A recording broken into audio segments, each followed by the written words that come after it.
नमस्कार, मैं आकांक्षा और आप देख रहे हैं 4 PM गुजरात। दोस्तों, गुजरात विधानसभा में हाल ही में पास हुए 2 बड़े विधेयकों पर देश भर में बहस छिड़ गई है। एक तरफ समान नागरिक संहिता विधेयक जो विवाह, तलाक, उत्तराधिकार और लिव इन रिलेशनशिप पर सभी धर्मों के लिए एक समान कानून लाने का दावा करता है, तो वहीं दूसरी तरफ 1991 के डिस्टर्ब्ड एरिया एक्ट में संशोधन है जो संपत्ति की खरीद बिक्री में नए प्रावधान लाता है।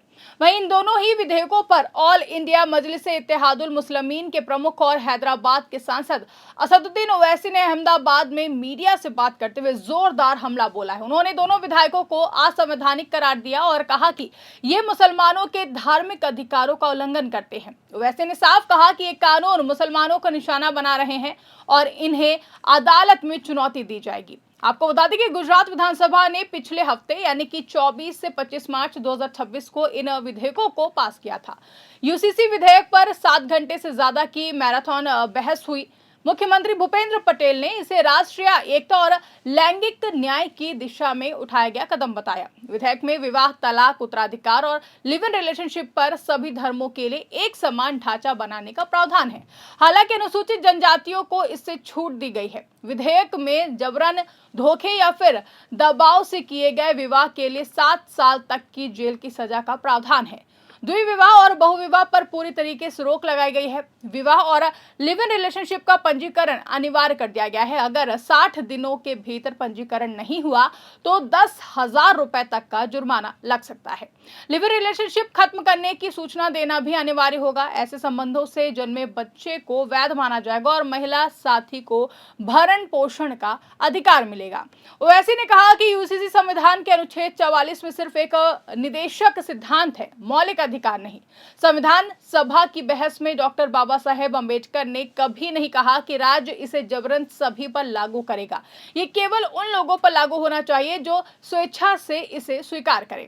ओवैसी ने आरोप लगाया कि गुजरात का ये विधेयक उत्तराखंड के यूसीसी की हूबहू नकल है। उत्तराखंड में भी अनुसूचित जनजातियों को छूट दी गई है, इसलिए ये समान नहीं है। उन्होंने कहा कि आप हिंदू विवाह अधिनियम और हिंदू उत्तराधिकार अधिनियम के प्रावधानों को मुसलमानों पर थोप रहे हैं।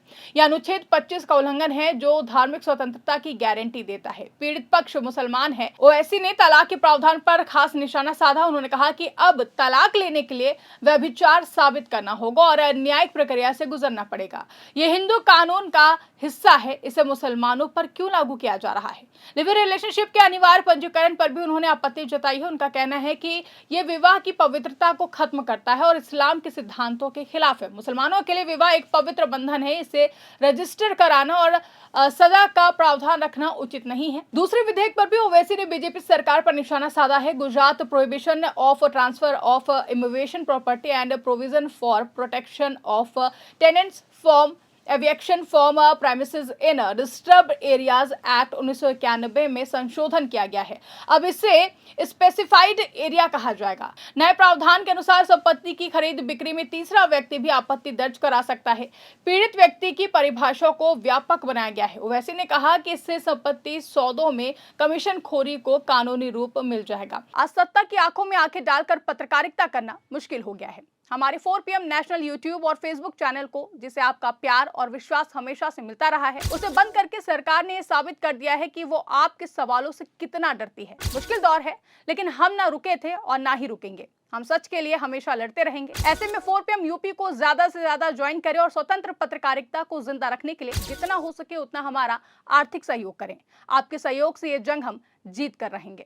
कोई भी तीसरा व्यक्ति आपत्ति कर सकता है और उन्होंने सवाल उठाया कि बीजेपी कहती है कि गुजरात शांत राज्य है। अगर सच में शांत है तो ऐसे संशोधन की जरूरत क्यों है? 1986 के दंगों के बाद ये कानून लाया गया था। वहीं अब बिना दंगों के भी क्षेत्रों को स्पेसिफाइड घोषित किया जा सकता है। आपको बता दें कि ओवैसी ने स्पष्ट किया है कि एआईएमआईएम इन दोनों मुद्दों को जनता के बीच ले जाएगी। पार्टी गुजरात के स्थानीय स्वशासन चुनावों में पूरी तैयारी के साथ उतर रही है। एआईएमआईएम 6 नगर निगमों, 29 तालुका पंचायतों और 28 जिला पंचायतों की 539 सीटों पर चुनाव लड़ेगी। उन्होंने कहा कि पार्टी इन कानूनों में जो बदलाव हुए हैं और आम जनता के मुद्दों को लेकर लोगों के बीच जाएगी, साथ ही इन कानूनों को अदालत में चुनौती भी दी जाएगी। जानकारी के मुताबिक ये विवाद सिर्फ गुजरात तक सीमित नहीं है, पूरे देश में यूसीसी पर बहस चल रही है।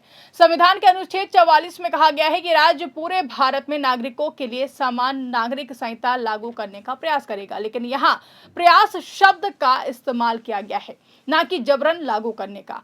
कई राज्यों में अलग अलग पर्सनल लॉ लागू है।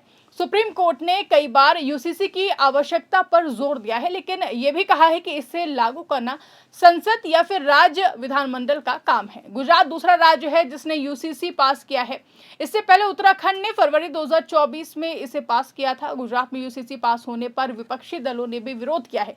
कांग्रेस और आम आदमी पार्टी ने इसे मुस्लिम विरोधी बताया और मांग की है कि विधेयक को सिलेक्ट कमेटी को भेजा जाए। हालांकि बीजेपी की बहुमत वाली सरकार ने इसे वॉइस वोट से पास कर लिया है। मुख्यमंत्री भूपेंद्र पटेल ने कहा है कि ये महिलाओं के अधिकारों की रक्षा करेगा और सामाजिक सद्भाव को बढ़ाएगा।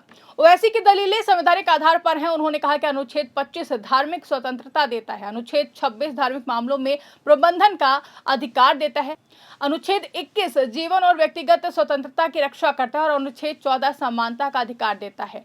उनके अनुसार यूसीसी इन सभी का उल्लंघन करता है और उन्होंने अंबेडकर का हवाला देते हुए कहा कि यूसीसी को वैकल्पिक रखा गया है, अनिवार्य नहीं।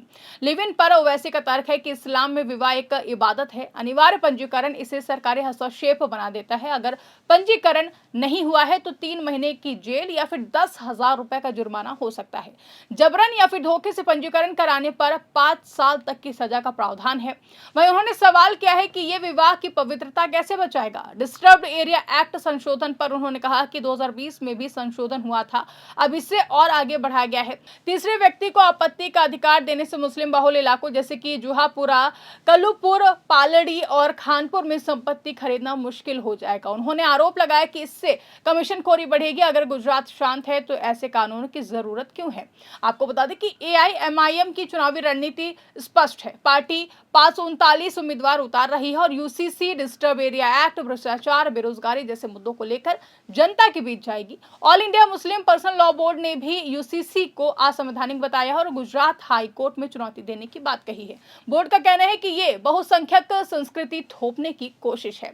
वहीं ये मुद्दा सिर्फ कानूनी नहीं बल्कि राजनीतिक भी है। गुजरात में निकाय चुनाव नजदीक हैं। बीजेपी इसे विकास और समानता का मुद्दा बना रही है, जबकि विपक्ष इसे अल्पसंख्यक विरोधी बता रहा है। ओवैसी के प्रेस कॉन्फ्रेंस ने इस बहस को और भी ज्यादा तेज कर दिया है। उन्होंने कहा कि हमें अदालत पर भरोसा है और पुराने फैसलों में कोर्ट ने पर्सनल लॉ में दखल को सीमित रखा है। कुल मिलाकर ओवैसी का यह बयान दिखाता है कि गुजरात के इन दोनों विधेयकों ने देश भर में सियासी तूफान खड़ा कर दिया है। यूसीसी और डिस्टर्ब एरिया एक्ट संशोधन अब सिर्फ गुजरात के नहीं बल्कि पूरे देश के मुद्दे बन चुके हैं। एआईएमआईएम इन पर जनता के बीच जाकर समर्थन जुटाएगी और अदालत में भी लड़ाई लड़ेगी। वहीं अब देखना यह है कि ये कानून किसकी रक्षा करते हैं और किसके अधिकारों को प्रभावित करते हैं। इस खबर पर आपकी क्या राय है, कमेंट करके हमें जरूर बताइएगा। फिलहाल के लिए इस खबर में बस इतना ही। ऐसी तमाम बड़ी और राजनीतिक खबरों के लिए आप बने रहिए और देखते रहिए 4PM गुजरात। धन्यवाद।